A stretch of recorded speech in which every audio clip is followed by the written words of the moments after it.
Hello, this is Paul. I just got done doing your lesson on creating shortcuts on the desktop using a wizard. A lot of people are nervous to hear that there are such things in Windows to have wizards, but they are an easy way to do something on your computer to create a specific task that is connected to Windows, and it's going to bring favorable results. But did you know that Windows XP is friendly enough to offer more than one way to do things? And that is to be able to create shortcuts in more than one way as well. In doing this, we're going to start out by going to the desktop. And from the desktop, we're going to make a quick selection to the Start menu. Now, actually, you don't have to go to the desktop to select the Start menu. It is an item down on what is called the taskbar. And once you select the Start button, we will go to the item that says My Computer. Now, also, when you have access to your desktop, there might be a provision for My Computer to have its own icon on there. So you can just double click on that icon, not the word now, but the icon, and be able to open the screen that we're going to get into next. In reality, this screen is different on every computer. It adapts to what is actually installed and how many drives you have. Across the top there are several folders, and one thing that is available there, we're going to be able to go to a specific location and be able to make a choice of a file or a folder that we want to have on our desktop. Looking around on my computer, I noticed that I do have a couple files in administrative documents here, and so we're going to make use of that folder. Now, we're going to be able to choose from different folders on any one of the drives that are on the computer. It is not only restricted to the upper section of this choice. In this exercise, as brief as it's going to be, I am following a path of where my files are being stored, and in this case I'm going to the administrator's documents where I have a couple files stored. So I am recognizing the selection of what the drive I want to use and what folder I want to use as well. If you don't understand this principle, go back to part 1 and watch it again and understand how the path is so important. Now, in this folder, I do have a couple documents in here, and one of them is about the Volume C report, and this is an easy selection to work with. Now, if you're a right-handed person, you're going to make a right click on your mouse on top of the icon, which will always bring up a menu. If you're left-handed and you have your computer set for that opposite side, you will use the left button then to be able to bring up the same menu.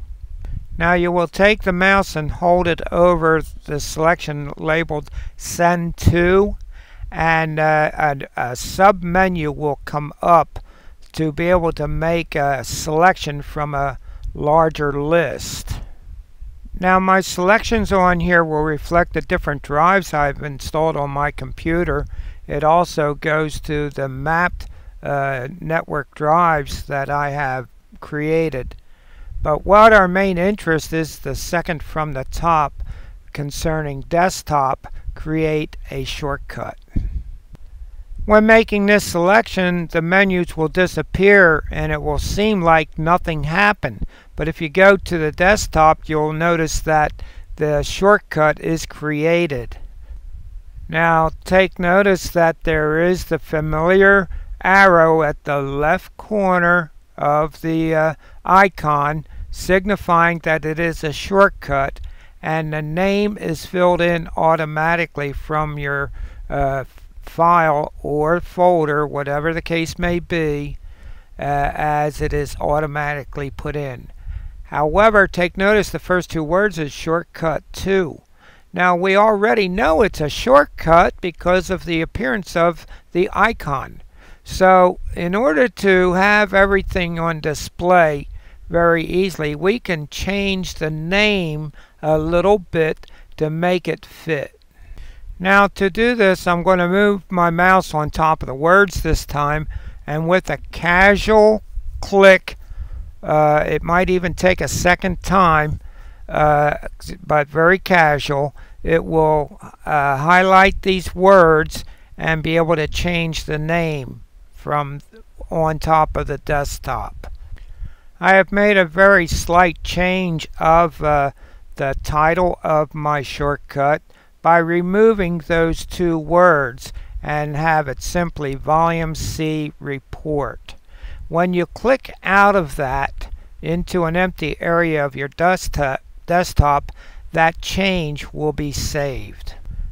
And now my icon does have Volume C, the second line says Report, and these words will remain in view no matter what icon I click on, or if I hold off making any selection at all but do my business through the Start menu.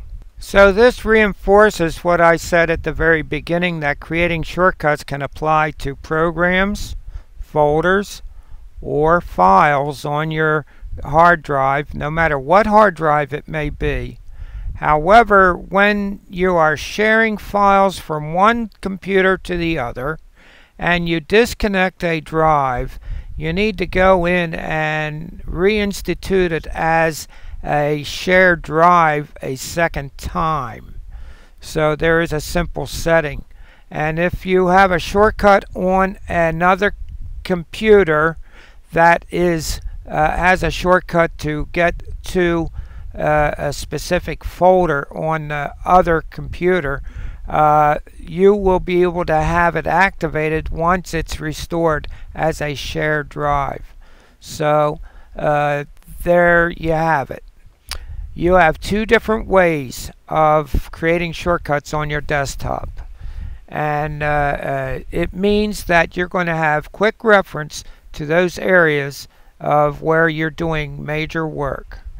Remember this, there is one thing to remember, that if you delete a shortcut, you do not delete a file, you do not delete a folder, and you do not delete a program on your computer. If you're looking to remove a program from your computer, you need to go to the control panel and be able to make the selections, which is a second icon from the top, on the top I mean, from the left, and it'll say add or remove programs. And from there it will remove all links throughout your system, that there will be no problems with its normal operation. But shortcuts will never remove data of any kind. So this is Paul Jones, and it's been a pleasure showing you how to do this, and I'm sure that it's a very usable tool for you to have a much more enjoyable time on your computer. Thank you for listening.